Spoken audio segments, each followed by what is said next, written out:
Welcome to the Explainer. Today, we're diving into a tool that's like your own personal automated bouncer for your code, a gatekeeper that makes sure only the good stuff gets in. You know the feeling, right? You open up a pull request and there it is, a comment about a missing semicolon or another debate about tabs versus spaces.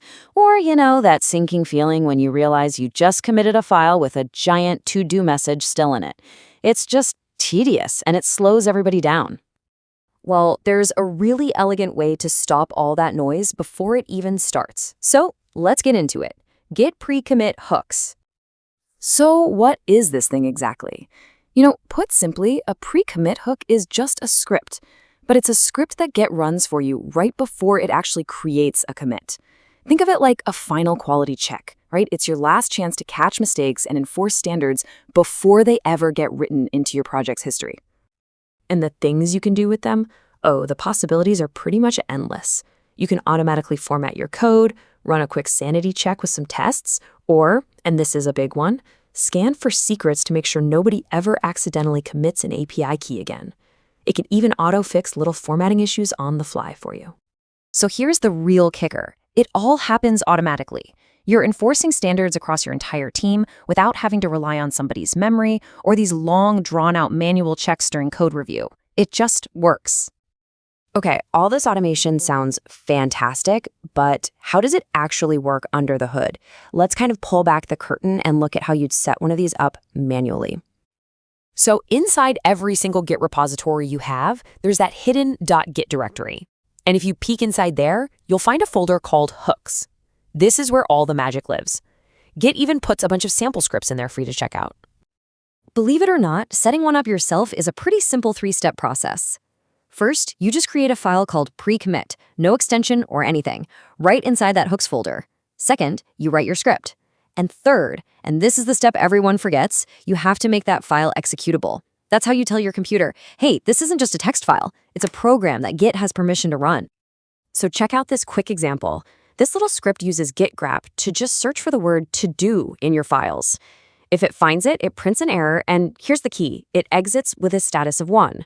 Now, in the script world, an exit code of 1 is like a big red stop sign. It tells Git, nope, something failed, and the commit is blocked. If it finds nothing, it exits with 0, which means all good, and your commit goes through like normal. Simple, but super powerful.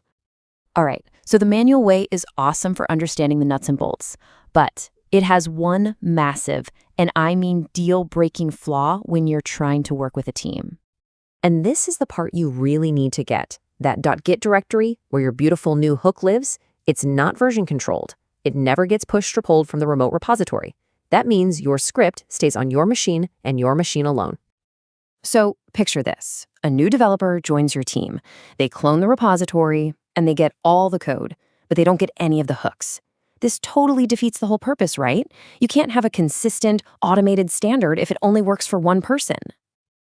And this is where hook managers come in to save the day. These tools are built to solve this exact problem. They let you store your hook configurations in regular files right alongside your code, so they do get version controlled. This means everyone on the team gets the same setup automatically. The two heavy hitters in this space are pre-commit and Husky. Okay, so let's get to the modern way of doing things and see how these two amazing tools, pre-commit and Husky, actually stack up against each other. You can really think of this as the Python-based generalist versus the JavaScript specialist. Both of them are absolutely fantastic, but they're each kind of tailored for slightly different worlds. So pre-commit is written in Python, but it can run hooks written in any language, which is super powerful. It uses this simple YAML file where you just list the hooks you want. You run one command to install them, and that's it, you're done. It's an incredible choice for projects that use a mix of different languages. And then you've got Husky, which is purpose-built for the JavaScript ecosystem. It fits perfectly with your package.json and your NPM scripts. Setting it up is just as easy.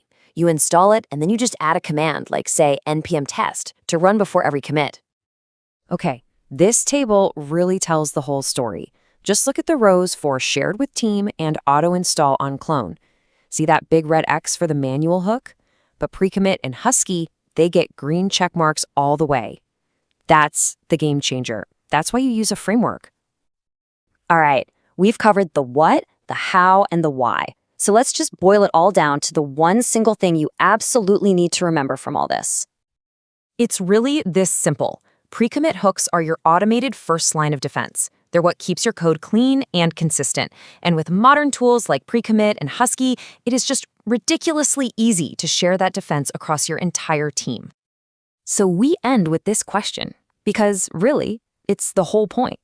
We've just walked through how you can turn those messy code review arguments into a clean, automated process.